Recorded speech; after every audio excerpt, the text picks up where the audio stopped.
Hi everybody, I'm here in Singapore with Bolor. Bolor is the first female state secretary of the Ministry of Digital Development and Communications in Mongolia, and we're really lucky to have here with us. Hi Bolor! Thank you. Hi, thanks for having me. No, thank you for being with us. Thank you. I have so many questions to ask you. I'm just going to start with this. You are the youngest ever cabinet minister in Mongolia.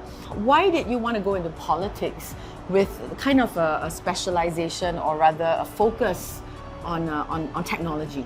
I spent 10 years of my career working for international organizations.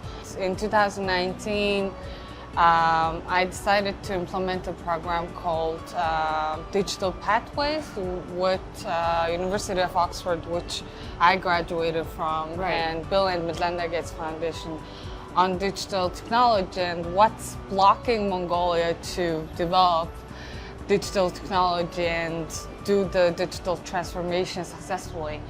And turns out, as a result of the study, it was the government itself. Ah, okay. So it kind of bothered me as a young Mongolian to see that government, which is the institution that has to move the country towards development, has become the bottleneck. Hindering it. Yes. Yeah. So eMongolia was established in 2020? Yes. Okay, and how many services do you have on the platform at this point? We have 660 nationwide services. We also digitalize local services. So we have 21 provinces, and we have digitalized over 1,000 services of these local governments. We have about 90% of the population using a Mongolia platform. You can actually see a herder on the horse in the wilderness of Mongolia using the smartphones and getting the government service. Oh, fantastic. How do you feel about, and the fact that you've only implemented this a couple of years ago and now it's so widely kind of used in Mongolia? How do you feel helping to be a part of kind of providing this access for the Mongolian people? We want to think, and we sincerely believe, that Mongolians are very adaptive to new things.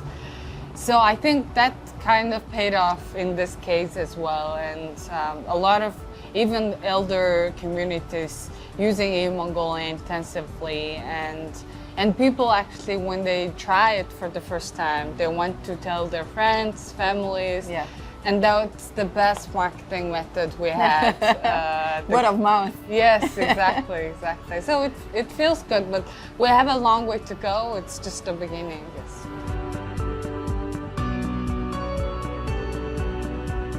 Now you have to run an entire team, obviously, in the ministry.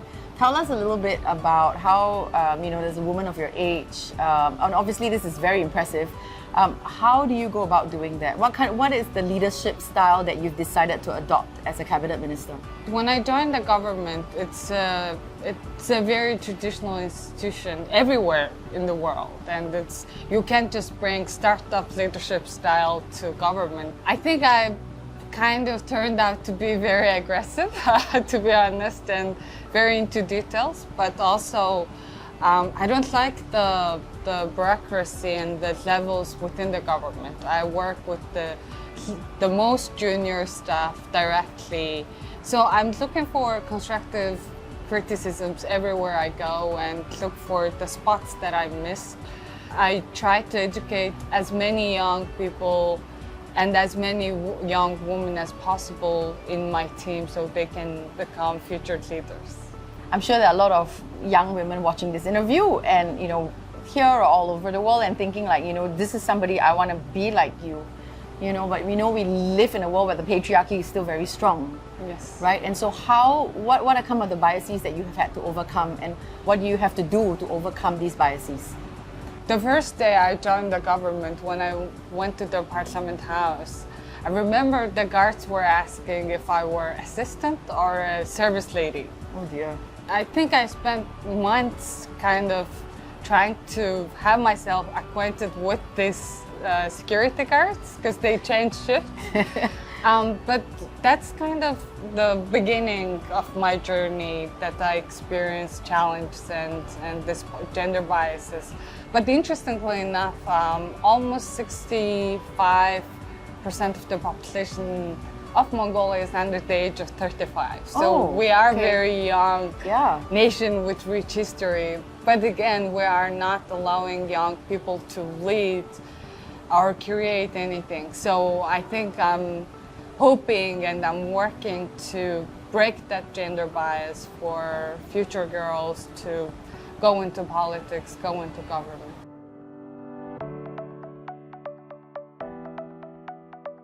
Why it's so important to you to encourage women or young girls into the field of STEM? Every country, when we look at tech companies or tech sector in general, the gender is very unbalanced. Yeah, and absolutely. a lot of companies try to compensate this gender equality with administrative work, which they hire a lot of women. Yeah. But the higher paid technological works, mostly men everywhere. Yeah.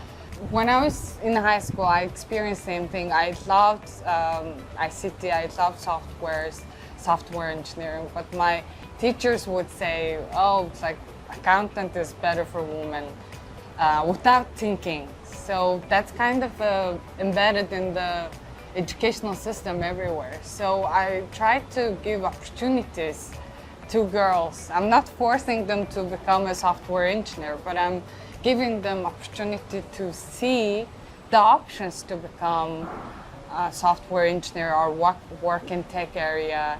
The opportunity to know that this is something that's possible for Yes, them, right? yes. What has been some of the reaction that you've got, especially from women or even men in Mongolia, right, about what you've done and are continuing to do for the country? Yeah, I get a lot of criticism as well, but I try to see Focus on the that. feedbacks behind or the intention behind that criticisms. More importantly, younger generation is seeing the opportunity and they're realizing that, oh, you can join the government in such young age and still you can contribute and you can leave your remarks there. There's something that you're quite passionate about, which is also digital literacy, right? What are your plans to kind of like also have digital literacy in Mongolia for younger people? We are starting a national digital literacy program, which is focusing target groups, including herder communities, elder communities, disadvantaged and disabled communities. Right. And especially for those, we want to give them second chances and options and job opportunities using technology because they're already left out of the development, left out of the technology in general. What is your advice for young girls who are thinking about going into technology but also into politics?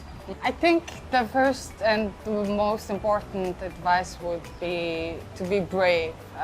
A lot of girls, very smart, very hardworking, but when they experience the first shock or criticism, they usually think about their families and what they're saying to their families, not themselves. And for that reason, a lot of women tend to give up or do safer jobs.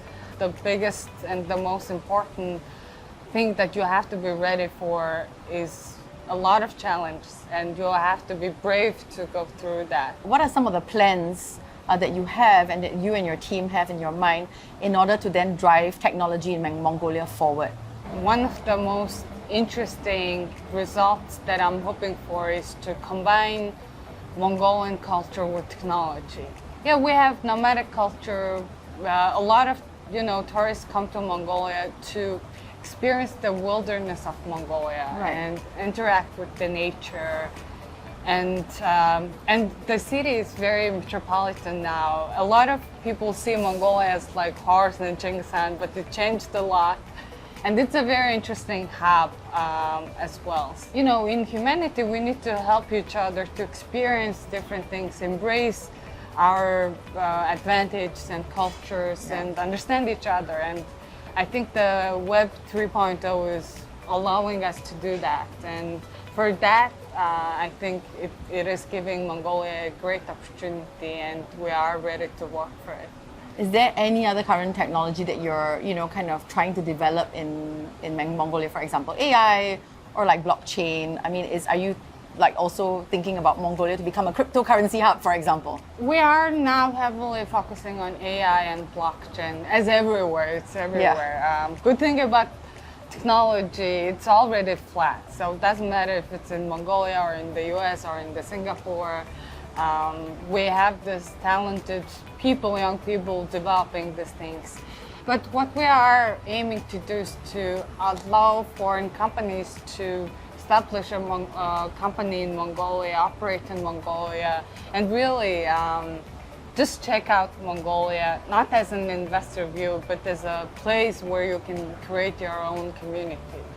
So that's something I'm looking forward to and working for. Considering the geopolitical climate that we're all experiencing at this time, what are some of the challenges that perhaps the ministry or the country as a whole has to maneuver in order to attract, these different foreign investments? For the government, we have to be very flexible and very fast in that sense with what's happening in the world with the pandemic and everything.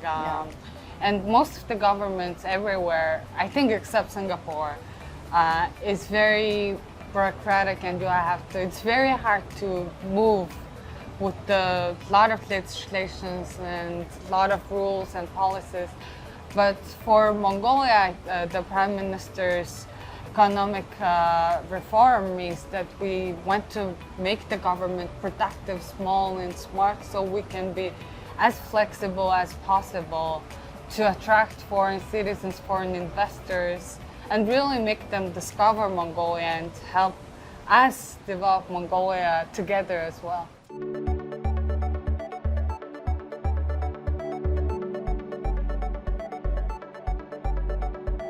What is your vision for Mongolia in terms of, digitalizing the nation, in terms of the technology, in terms of empowering the people with technology? What is your vision and your goal?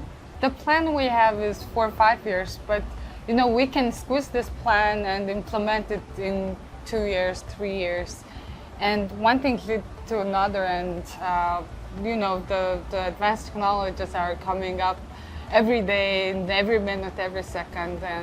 But with this technology, what we do not have to forget is humanity. So we are doing this, we are creating these technologies for the sake of humanity, for the sake of Earth, and for the sake of, climate change and stuff like that. So oftentimes when we are rushing and competing and, developing all these things, we forget the most important ingredients in that, which is to keep humanity alive and safe.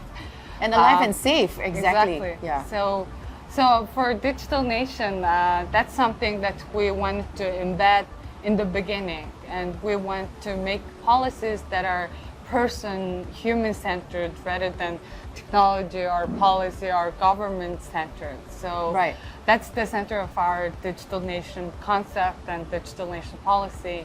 And I'm hoping to see that we can use technology to solve problems for human and bring human together, hopefully in Mongolia. And connect the rest of the world to Mongolia and Mongolia to the rest of the world. Exactly, by using technology, and that's what I want to see by implementing Digital Nation policy. No, that's a really good thing that you said, because if you talk to a lot of technologists, one thing that they will say is the ethics is always 20 to 30 years behind. Yes. So the fact that you're looking at it from a human-centric point of view, I think that's really, really kind of the heart of where we need technology to be. Because we developed this for us to use, but to be advanced, to be progressive, but also to be safe. And I think that's going to be a very important aspect. So, no, that's fantastic.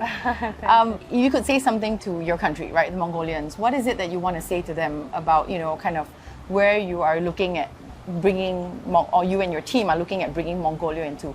What is the message to the Mongolians? The main message is to create our second chance, economical and social second chance after mining. So we had mining booms, and the economy has been, and all the politics has been following that mining. And I think the technology is our second chance to kind of accelerate the Mongolia's development in general. So I want everyone to rush into that and learn about technology, use technology, and look at this as a second chance. What do you want to tell everybody about Mongolia, about what you're planning to do? Oh, I have tons of questions. But, And go. if I were to prioritize, I think Mongolia will become Asia's tech hub, and it is already a hidden gem in Asia with technology. So I rush a lot of investors, and not all, even investors, just people to come to Mongolia and explore Mongolia with us, and make Mongolia a digital nation with us. Fantastic. And I really, really hope that this will not be your first or last visit to Singapore. If I may, on behalf of Singaporeans, to invite you back. We have a lot to offer as well, and I really hope that our countries can work very closely together. Yes, I'm looking forward to that. Thank you so much, Bolor. Thank you so you. much for being with us, on making the cut. I mean, you've clearly made the cut for us, and we look forward to speaking with you again. Thank you. Thank you so much. Thank you. Thank you.